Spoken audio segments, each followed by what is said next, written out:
നമ്മൾ സാധാരണ ഇടിയപ്പമൊക്കെ ഉണ്ടാക്കും അരിപ്പൊടി കൊണ്ട്. പക്ഷേ നമുക്കിന്ന് ഹെൽത്തി ആയിട്ട് റാഗിപ്പൊടി കൊണ്ട് ഇടിയപ്പം ഉണ്ടാക്കിയാലോ?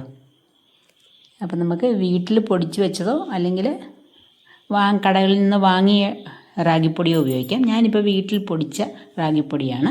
അത് 1 കപ്പ് എടുത്തിട്ടുണ്ട്. അതിലേക്ക് 2.25 കപ്പ് വെള്ളവും കൂടെ ഒഴിച്ചിട്ട് 1 ടേബിൾ സ്പൂൺ എണ്ണയും കൂടെ ഒഴിച്ച് അല്പം ഉപ്പും കൂടെ ചേർത്ത് നന്നായിട്ടൊന്ന് കലക്കുന്നുണ്ട്.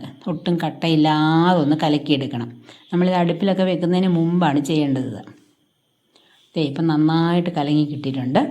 ഇനി അതിനെ അടുപ്പിൽ വെച്ച് ചെറിയ തീയിൽ വെച്ച് ഇളക്കി കൊടുത്തുകൊണ്ടേയിരിക്കണം. തീ കൂട്ടി വെച്ചാൽ പെട്ടെന്ന് അങ്ങ് കട്ട പിടിച്ചു പോകും, വേഗത്തുമില്ല. അതുകൊണ്ട് നമ്മൾ ചെറിയ തീയിൽ വെച്ച് ഒരു 2-3 മിനിറ്റ് ആകുമ്പോഴത്തേക്കും തന്നെ റാഗിപ്പൊടി ആയതുകൊണ്ട് പെട്ടെന്ന് വെന്ത് കുറുകി കിട്ടും. ഇപ്പോൾ ഒരുവിധം കുറുകി വരുന്നുണ്ട്. ഇനി അതൊന്ന് നന്നായിട്ട് കുറുകി കട്ടയായി കഴിയുമ്പോൾ അതിനെ വേറൊരു പ്ലേറ്റിലേക്ക് മാറ്റി കുറച്ചൊന്ന് ചൂടാറി കഴിയുമ്പോൾ നമ്മളൊന്ന് കൈകൊണ്ട് നന്നായിട്ട് കുഴച്ചെടുക്കണം. കയ്യിലൊരല്പം എണ്ണയോ വെള്ളമോ തൊട്ടിട്ട് കുഴച്ചെടുക്കണം. അല്പം ചൂട് കാണും. ഇനി നമ്മൾ ഇടിയപ്പം ഉണ്ടാക്കുന്ന സേവനാഴി എന്ന് പറയും ഇവിടെയൊക്കെ, അതെടുത്തിട്ട് അതിലേക്ക് കുറേശ്ശെ മാവിട്ട് കൊടുത്ത് ഇടിയപ്പം പിഴിഞ്ഞെടുക്കണം. ഇടിയപ്പം പിഴിയുന്നത് ചിലർ ഇഡ്ഡലിത്തട്ടിൽ പിഴിയും, ചിലർ അപ്പച്ചെമ്പിലോട്ട് നേരിട്ട് പിഴിഞ്ഞെടുക്കും. ഞാനിവിടെ ചെറിയ വാഴയില കഷ്ണത്തിൽ ചെറുതായിട്ട് ഓരോ ഇടിയപ്പമായിട്ട് പിഴിഞ്ഞ് അപ്പച്ചെമ്പിൽ വെച്ച് ആവി കയറ്റി എടുക്കുക ചെയ്യുന്നത്. ഇങ്ങനെ ഓരോ ഇലയിലും ചെറിയ ചെറിയ ഇലകൾ ഇങ്ങനെ എണ്ണ തൂത്ത് വെച്ചിട്ടുണ്ട്. അതിലേക്ക് ചെറിയ ഓരോ ഇടിയപ്പമായിട്ട് പിഴിഞ്ഞെടുത്തിട്ട് അത് ഓരോന്നോരോന്ന്, അപ്പോൾ ഒരെണ്ണം വേകുമ്പോഴേക്കും അടുത്തത് വയ്ക്കാം. പെട്ടെന്ന് നമുക്ക് ജോലി കഴിയും. ഇതിൻ്റെ പുറത്ത് കുറച്ച് തേങ്ങയും കൂടി ഇട്ട് കൊടുക്കും. എളുപ്പം പിഴിയാൻ പറ്റും. സാധാരണ ഇടിയപ്പം പിഴിയുന്ന പോലെ വലിയ ബുദ്ധിമുട്ടൊന്നുമില്ല.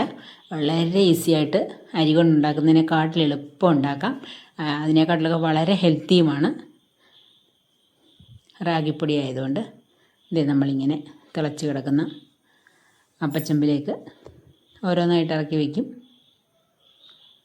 അപ്പോൾ അത് വേകുമ്പോഴേക്കും നമുക്ക് അടുത്തത് ഇവിടെ പിഴിയാം.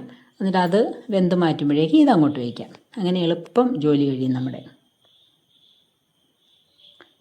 ഒരു 5-10 മിനിറ്റ് കൊണ്ട് തന്നെ നമ്മുടെ റാഗി ഇടിയപ്പം റെഡിയാക്കി കഴിയും. അപ്പോൾ രാവിലെ എളുപ്പം ഉണ്ടാക്കാൻ പറ്റിയൊരു ബ്രേക്ക്ഫാസ്റ്റാണ്, അതുപോലെ ഹെൽത്തിയുമാണ്.